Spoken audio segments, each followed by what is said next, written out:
Hi, and welcome to another edition of Probeline. First of all, I'd like to thank the really good people at the Aspen Thrift Shop for sponsoring this program and giving you the opportunity to get to know your candidates better. We're co-hosting this time, and Mullins and myself, I'm Reid Haughy, are going to be co-hosting this interview, and we look forward to having you get to know your candidate better. Okay, and before we start, just a little bit about voting. First, vote. And if you're not registered, you can register. It's easy. You have to be 16, citizen of the U.S. You only have to live in Colorado for 22 days before you can register, and you can register up to 7 o'clock p.m. Election Day by online or even on your phone. The ballots, there's a sample ballot at pitkinvotes.com if you want to review that. Today, ballots were mailed to active registered voters. October 24th, early voting begins. And of course, November 8th is Election Day, 7 to 7. You can mail in your ballot, but check the deadline on that. You can drop it off or you can vote in person. And you can also track your vote, track your ballot through Pitkin Votes. Last thing, where to vote? Voting service and polling centers, Pitkin County Administration Building, and the Sheriff's Office through November 6th. And then on Election Day, Pitkin County Administration Building, the Jewish Community Center, in Aspen, Snowmass Village Town Hall, Basalt Regional Library. They're all ADA accessible, all open 7 a.m. to 7 p.m. So get out there and vote. Thanks. Thanks, Ann. Today, we're going to be interviewing Kelly McNicholas Kury, who would like to be returned for a second term as a Pitkin County Commissioner. Welcome, Kelly. Hi, thank you for having me. Nice to see you both. Oh, it's great. We appreciate you taking the time to come out and talk with us. And we had an opportunity to interview you when you ran the first time. Mm-hmm. Yes, and, you and I sat together. Yes, and no good deed goes unpunished. So I was looking at the interview, and there were several things that you said at the time, and I thought it might be a good way to go back and look at how have these 4 years been. I love that. And what do you think about it? And you'd mentioned that you have really high expectations for elected officials, and that you wanted to be an advocate and a community organizer as a county commissioner. Some of the issues that you were talking about at the time were both child care and the airport. How did that go? You know, do you feel like you've met your high expectations for being a county commissioner and an advocate? And Sure. How'd that go? What have you learned? Yeah.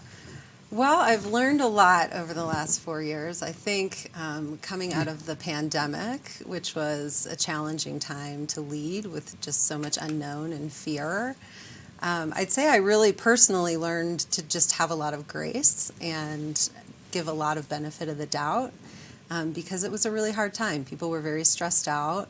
You know, we as electeds, I think, were personally criticized and attacked verbally at times. And I just decided to rise kind of above the fray and stay focused on the issues and, you know, not let anything personal, I think, throw me off. And, you know, really just approach people, I think, with a sense of we're all doing the best we can, we're all showing up the best we can, and give benefit of the doubt. And so that's been a personal learning for me, which I'm actually very grateful for. I think it will enrich the rest of my life, whatever I do, but came out of a lot of challenge. Yeah.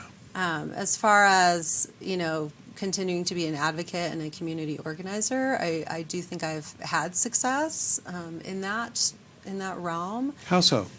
Well, you know, particularly around childcare issues, as well as my effort on the Crystal River, which I'll talk about a little bit. Those have been ways that I have used my skills as a former community organizer to bring people together around a need and to tell stories about that need, to demonstrate to the rest of the BOCC, you know, why this is an important issue, and for on the Crystal River to demonstrate, I think, to even a bigger, broader community as to why protecting the crystal is an important thing to do.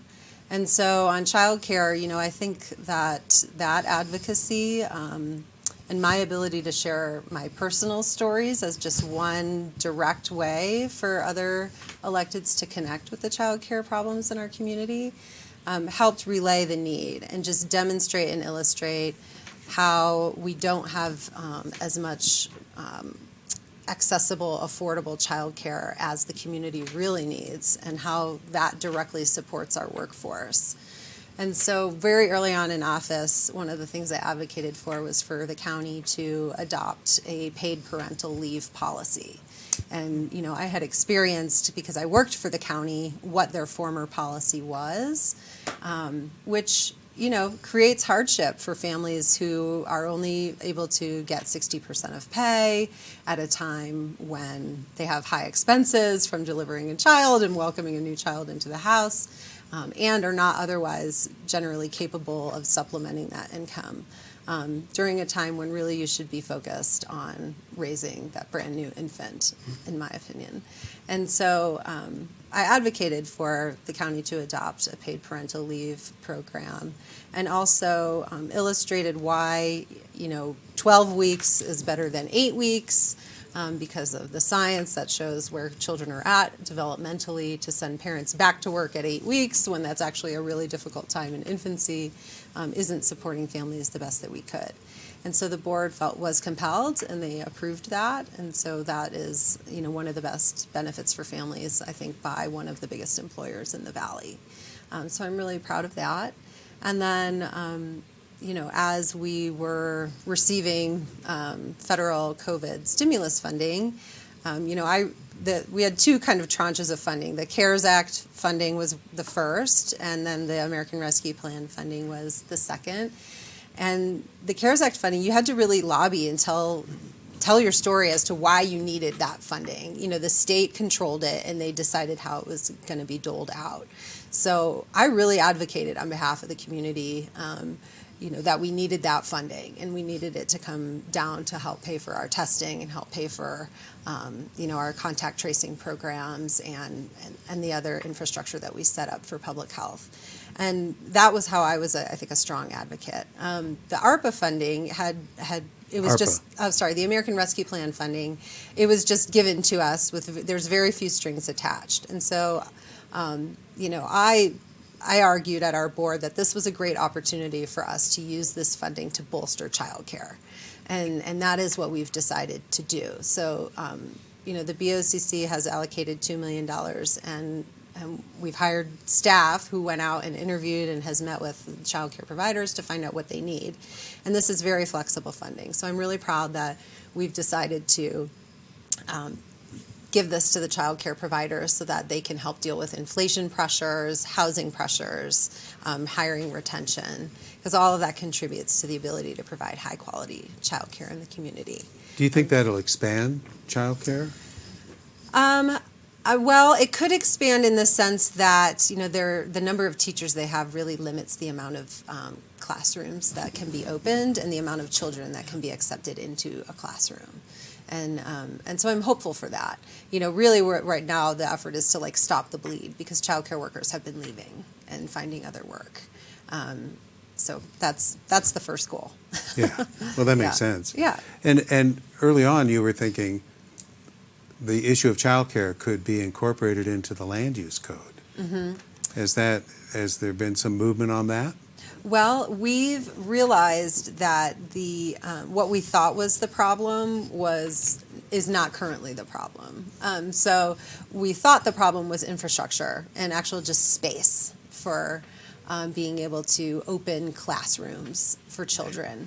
And the city has done really great work on that, and the county has been able to learn from it and make better decisions off of what we've learned, and that's that there already are spaces that are struggling to find teachers and directors to fill them. So we don't want to compound that problem. And I do think that COVID made that change, because families had to figure out how to keep their kids home. People had decided that they wanted to keep their kids home, and so that child care need hasn't come back. So focusing on the teachers and retention and affordability for families, I think is the right thing for us to do right now at this point. So hopefully learning better. Yeah. Learning better and doing better. Well, a Yeah. couple of other things you mentioned included climate change, getting the county more involved in housing, and well, let's concentrate on those two. Maybe starting Sure. with climate change. How? Yeah, I think that this is the topic where our BOCC actually is really rowing in the same direction and works really strongly together. The five of us are committed to the climate change impact, and so we've taken steps and approved projects and dedicated funding. For example, we approved the solar farm, which was contentious for some of the neighbors there. It was also one of the top issues for me as a commissioner that I heard from the public, that they wanted us to support this, because the community does really support, I think, effort on lowering climate emissions.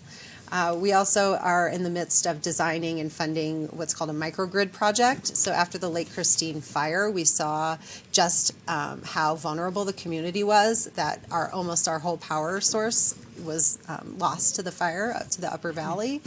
And so this microgrid will create a closed network of renewable energy and storage that will power the airport, public works, parts of the ABC.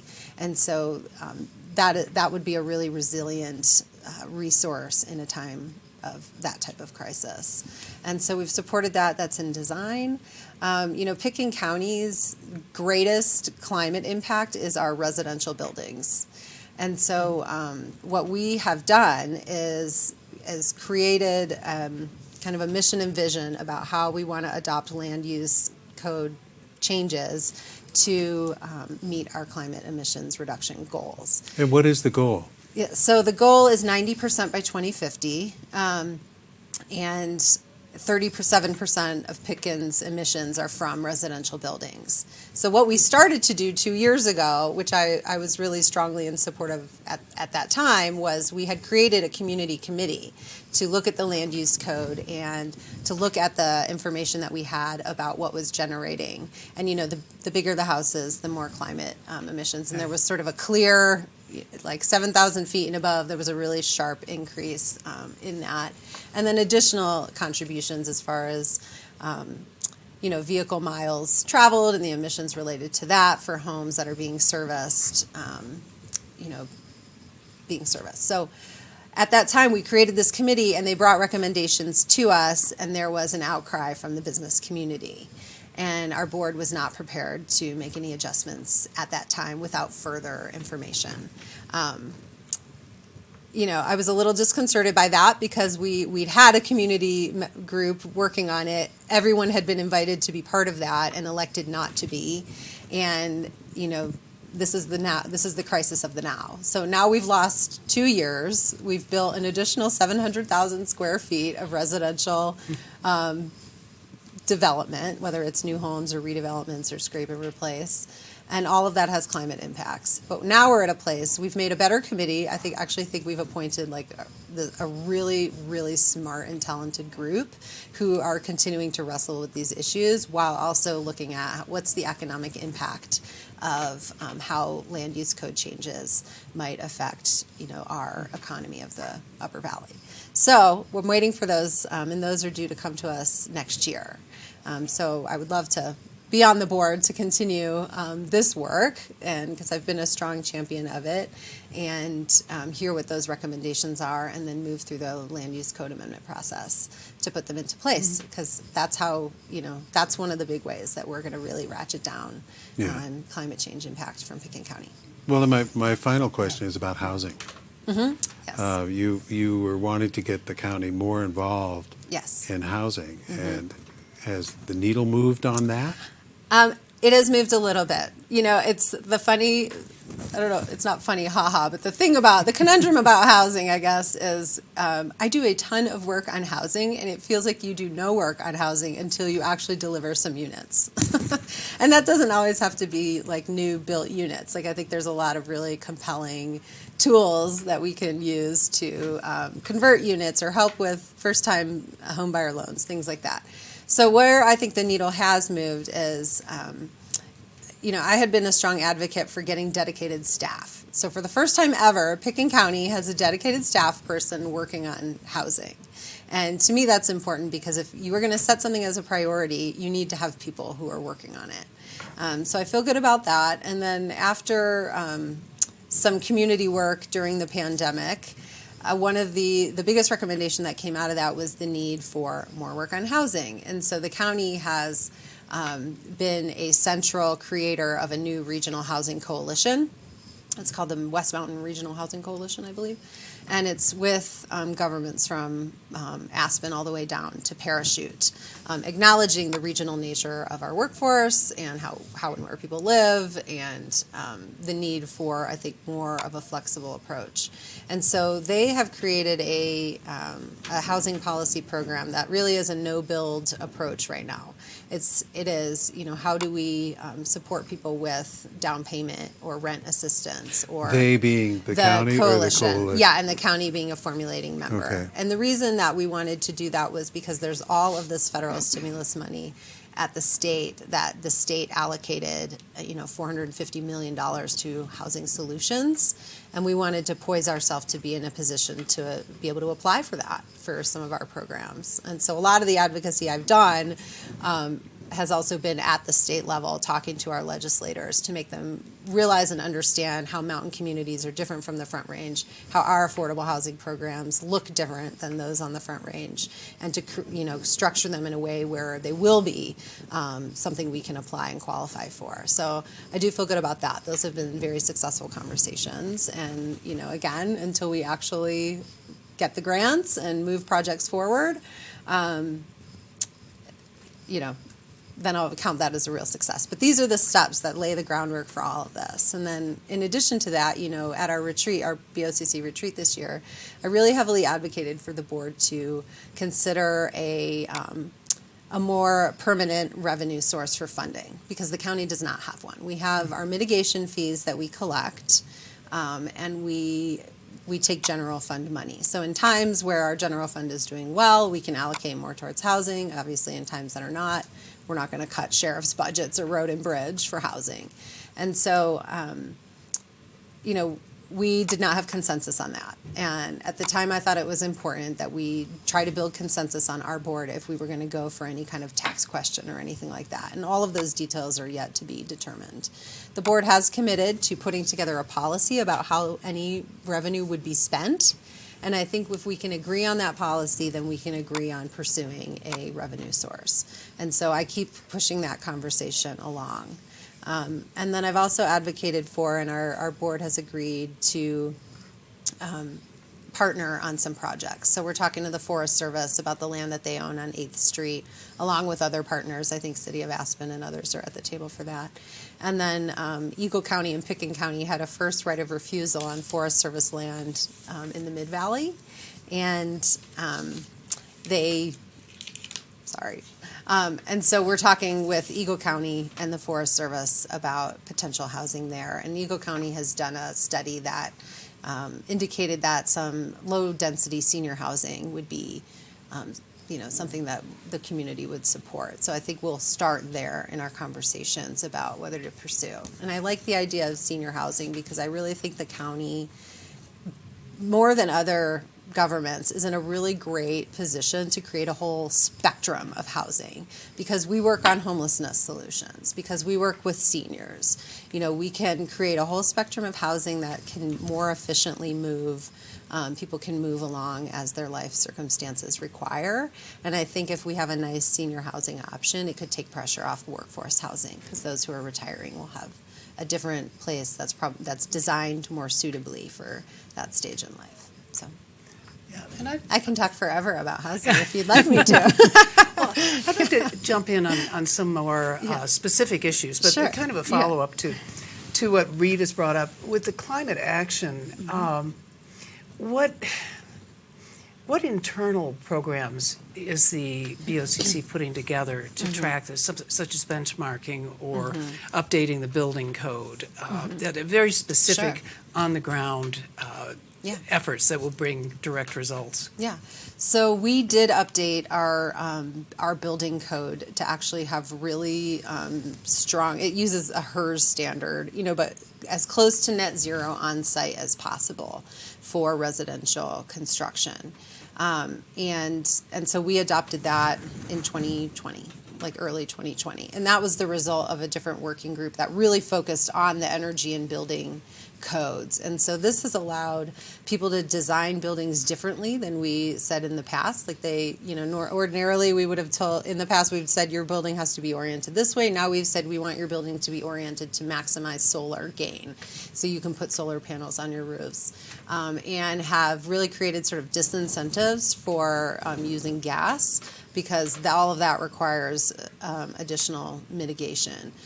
So those were some of the things that we've done, and as I understand it from the building department, is it's having good effect. The standards are allowing people to do more on-site generation of the electricity they need for their homes. As far as benchmarking, so we're just updating our emissions. Standard, not standard, but the study. Yeah, thank you. Trying to help. The emission study. So, Yeah. And looking at, we decided to use 2019 as the benchmark because 2020 and 2021 were not reflective, I think, of kind of an ordinary how we're living. 2020 had some troughs because of the pandemic, and 2021 had some peaks because of really high tourism use, and so we're balancing those out. Does that answer what you Yeah, hoped no, to? that's good. Okay. And then, but to get back to the residential, you said 30% of the greenhouse gases are from the residential buildings. 37, yeah. 37, sorry. There's, with all the climate action efforts that the county is making, there's a real disconnect then with these large homes that are being built and the amount of energy that they're using. And I know you've put together the committee again. It did get quite a bit of pushback the first time. Yes. How are you going to have this committee, the suggestions, be better accepted? How are you going to make sure this committee is more effective with the county commissioners, whether it's leadership at the county level, leadership with the committee, information they're given? We need to make the change. We need to address that. And how are you proposing we get it done now in this next 4 years? Yeah. Well, I have a lot of fortitude on this issue, and I'm moving things forward. And I also have a lot of respect for these community engagement processes. It's I feel a commitment that when we stand these up, we are going to take the hard work that's been given to us, and we are going to look at it very, very seriously. And I expect most of it is going to be better than what we would have come up as 5 of us on our own, and feel compelled to adopt it. Now, we went through the similar process with the airport, obviously. In the end, we made a few modifications to the recommendations that came to us on the airport process that I think strengthened the goals that were shared goals. So I could see, I won't say that our board will take it blanket as it's handed to us, but I do think that because we have a strong commitment to climate action, that any adjustments we would make it stronger is my hope, and that's what my commitment would be towards it. I do, it's interesting because 36% of the climate emissions comes from Aspen. And so to me, I was like, wow, this is a real story of density. Looking at how our land use in the county versus the land use in the city are producing equitable amounts, even though they're supporting such fewer buildings and people and things like that. And maybe there isn't a straightforward answer for this, but do you consider this growth committee more a climate mitigation committee, or? No, we've really asked them to look at, for example, our growth management quota system. And this is the system that paces development in the county. Are these meaningful scores that we're giving? Is our criteria to cross the threshold for a building approval meaningful or not in the light of the climate action goals? So we're asking them to really dig into that nitty-gritty. We're asking them to look at transfer of development rights. Right now you buy a TDR and it can give you up to 2,500 square feet Right. of additional development in a place where it's allowed to go. Are there other uses of the TDRs that might be better? Okay. Is a fractional TDR better? Is someone only using their 2,500 square feet because they can, where they only really wanted 500? And that would have been better for the climate. So those are the types of questions, which are the nitty gritty of the land use code that we've asked them to really dive into. And it is a group. There's climate experts, there's building experts, there's architects. So, and you mentioned another committee-driven decision process is the airport. But I would like to know what your thoughts about I think at one point you said you didn't think that a larger airport was actually a growth generator. I wonder if you could talk a little bit more about that, and then Sure. just your general thoughts about what the committee's recommendations. Sure. Yes. So, one of the goals for any redesigned airport was to retain the slow growth that we've seen over time. So, it was 1.8% of emplanements was the standard that was set as the goal. And that, that's kind of year over year. That's slow growth. That is some growth. It's slow growth. Yeah. And so we built in things into the planning that would prevent going above and beyond that.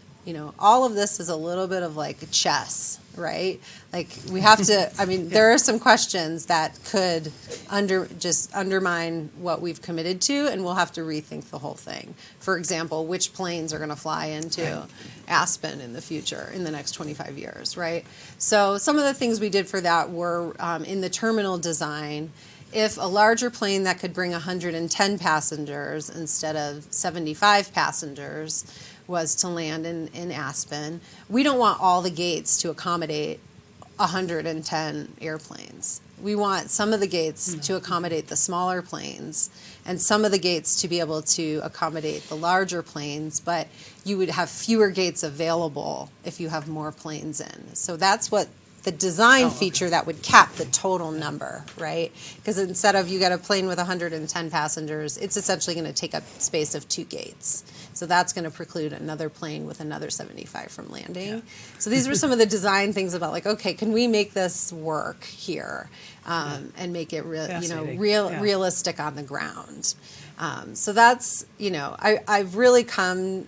My transition and change a bit over this process from when we adopted the recommendations, which I still think have really great goals for safety, greenhouse gas emission, noise, et cetera, has been that, our airport is a private airport with some community, commercial, tangential benefit. So I've been starting to think through the question of, would we make different decisions if we treated this as a private airport rather than a community or public airport? And how would we treat those decisions differently? And, we need to ask ourselves that, because in the end, we need to make decisions that serve the community first. And asking that question may show us, this plan is not going to serve the community. It's going to serve the private side of the airport. So that's how I've been starting to think about that. I was going to say, how are we doing on time? Because I've got a couple. We're fine. Oh, okay. Can I ask her a follow-up question on that, though? The fixed-based operator, the people who run the private side of it, that lease is up. It is, yeah. And it's a 30-year lease. Yeah. It seems to me this is a really critical time to decide what's going to happen on the FBO side. And I'm wondering, in the structure of putting that lease together, is there any consideration for the potential housing and service impacts that more private jets have coming in here? Is there a housing fee, for example? Right. I don't think there is, but I'm not totally sure. The RFP for that FBO is open right now, and the board is not locked into having to accept any of the proposals Open meaning that come. it's out on the street. It's for on the people. street. Yeah, Okay. people are actively creating proposals to submit as a bid for it. We've been getting hosed by this lease structure. I think that we should be collecting so much more in revenue from the operations on the FBO side than we have. And I've been a very Why? strong proponent because it was a 25-year-old lease. And at the time, it wasn't structured in a way to where I think we're getting the money generation that we should be. So I know that that's been a priority that I've personally articulated to everyone involved in that process on our staff side. Do you think it's a mistake to go into yet another 30-year lease? Well, I don't know if we have to. I mean, I'm going to be very interested to see what comes back to us because we have had I do know that we've had very high standards about like climate emission stuff in there, and how is the FBO going to contribute to the reductions and the meeting of our 2050 goals. So we're going to see what that says when it comes back, and if we don't have any that we don't like, we don't have to sign a lease with the new operator. We'll just have to figure out. There's always the options of like, do we own it? Do we rebuild it? Does someone else own it? Do they rebuild it? Do we lease it? Those are the kind of formulations in front of us. What would you like to see? Well, I would like to see a really strong recommendation come back to us or proposal come back to us. I do. There's real trade-offs. Should Pitkin County be running a FBO? That's a question. Some other governments do it. Or eliminate the FBO and have it run directly by the county. It would still be an FBO. It just would be run Right, by the county. with the contractor. Right. So, can we hire the 60 people that it takes to run an FBO? Can we provide service for those type of things? Well, Is what would that be an the advantage of appropriate that? role of government to be Yeah. doing that? It has proven the path forward in similar communities. I think Teton Airport and Nantucket Airport are running their own FBOs, but this, I'm not an expert in this at all. I'm learning a lot as I go along, so it is something I would really have to learn and do and do you have process goals more. out of that process? Out of the RFP process? Yeah. I mean, I really expect to see, any proposals come back that are going to show a genuine and realistic and committed path towards the safety improvements, noise reductions, climate change reductions that we expect to see with our airport. So those are my high expectations for it. But not necessarily expanded service. No. Yeah. Mm-mm. Yeah. The thing that, we're just sort of talking here, but the thing that concerns me about expanded service is the future of how operations work. We're really limited by our time curfew, right? Which is great that we have that, and I think everyone will defend that forever.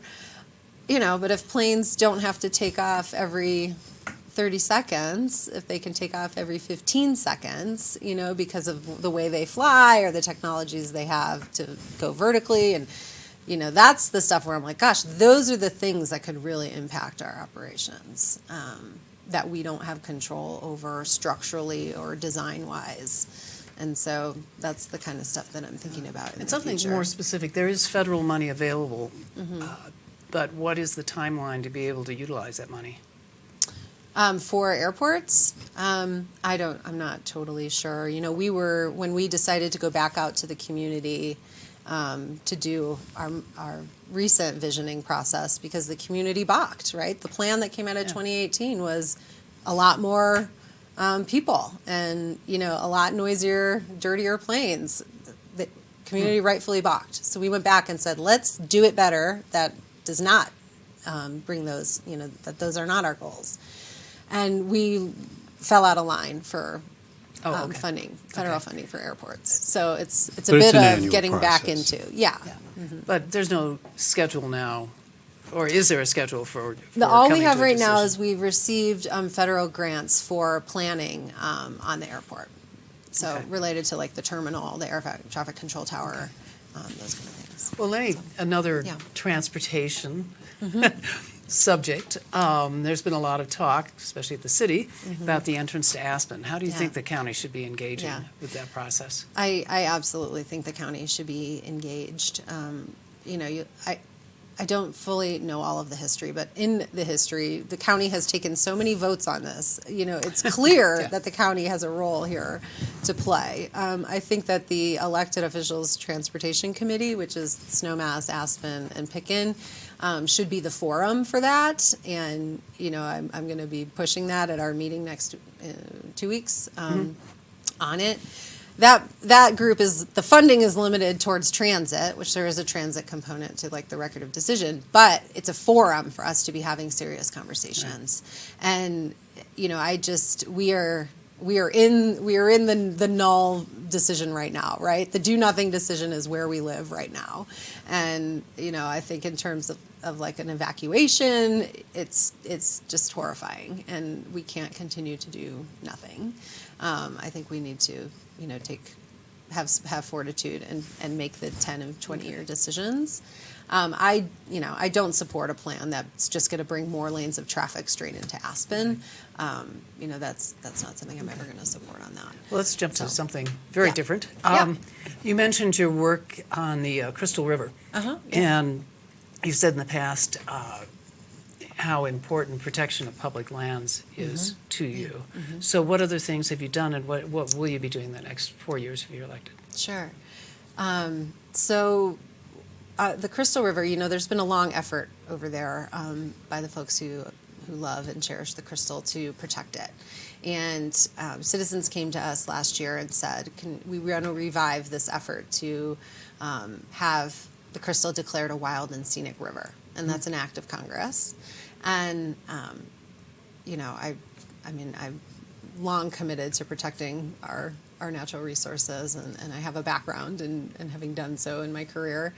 And I was like, this is something I really want to throw myself into and figure out the best role for an elected to play. And so what I've been doing is we started by communicating directly with all the jurisdictions who are affected by the Crystal River and saying, hey, we want to have this conversation about protecting the crystal, considering wild and scenic. Nobody's being asked to make a decision or take a position right now. We're at the start of a learning that we want to do together, and we want you to be part of it. And that's been really successful. So we've had the town of Marble, which is where the headwaters live, and Gunnison County at the table, and the River District at the table, and Pitkin County at the table. Carbondale's has been supportive. We've had landowners along the river, environmental advocacy groups who have the Forest Service, have all been in this conversation to say, all right, let's have a stakeholder conversation about what wild and scenic designation would do, what it wouldn't do, what our shared values for protecting the river are, and figure out if wild and scenic designation is the best thing for the crystal to, prevent it from ever being dammed, to keep it free flowing, to keep the waters in the Crystal River watershed. So those are really the goals of it right now, okay. And we are hiring a facilitator. We have that RFP open right now, and are launching this in January. And I think it's been very slow, but it's been deliberately slow because we've wanted to be inclusive, and we've wanted to keep people at the table and have their voice, have their concerns legitimately raised, sincerely deliberated, and we've been able to do that so far. So that's something I'm really excited about, because I think we have set the tone for being able to find where we can have consensus. And our senators' offices have been involved. They've advised sort of what they expect to see as far as an inclusive stakeholder process. And I'd like to continue that work. Yeah, and it's all really very commendable. But are there any other issues that have emerged that are important that you need to dig into a little deeper to protect the public lands? So I do think we've had to make some hard decisions about management. So, supporting the permitting systems at Conundrum and the Marine Right. Bells efforts. There's going to be a camping fee next year, and it's those can be really tough because they're public lands, and I don't want to preclude people from being able to access them. So I think we've reached a place where we recognize that management is necessary, and how can we direct people to other lands, maybe than the most popular ones, and how can we support the best management practices for them. So that's some of that that we've been doing as well. And then, I've always supported like wildfire mitigation funding. We've dedicated more funding than ever for wildfire mitigation. We've been working directly with the Forest Service, where they've said these are the projects we would love to do. We don't have the funding to do them, and Pitkin County has stepped up and said we will fund these. And so, looking forward to that, more of that partnership. Yeah. Another question, or want to go to closing remarks? Well, if you're all set, I have a few things I could mention. Sure. I have No, a few more but- too, but they would go another hour. So, Yeah. Has it been that long? It's gone so No, fast for we've got about 3 minutes left Okay. or so. And at the very end, I want to make sure that you have an opportunity to say anything that we may not have covered. Thank you. And I think you've done an excellent job of reporting what the county has done. But what has Kelly done within that? How do you feel like you've been able to impact that? One of the things you said when you first ran was that if you were successful, you defined success as accomplishing steps toward climate change solutions, fund and build housing, and expand child care capacity. Sure. So how did Kelly do on those three during the first 4 years with your high expectations? Thank you. I think I've done pretty good. Campaigns are a strange thing where you have to sort of be egotistical, and it's sort of an uncomfortable space for me. So, where I really do feel like I have ownership over progress is with the Crystal River effort. I'm very intimately involved in that. Is with the child care, all of the child care work that we've done has been at my deliberate continuation of making sure it's a board priority and it's in front of the board, as well as the steps to build the infrastructure for the county to take a bigger role on housing. I think if I had not taken those steps, we would not be having conversations about housing. We would be having much more limited conversations about how we support our housing, the Pitkin County's internal housing program, how we develop fill-ups, because we had committed to that and bought that before I got on the board. So The Phillips trailer park. the Phillips, yeah, exactly, yeah, the mobile home park over there. So I do think that the way that I've made progress has been to be very deliberate about keeping items on our agendas and working with staff to prepare learning opportunities for the board around those topics, to have people come and talk to the board about what they're experiencing along these topics as well. So those, I think, are the ways. And then when it comes to us figuring out a policy, I have good rapport with our 5 board members, even as we don't agree, but really honing in on where do we agree? Where can we get something done? Where can we move something forward?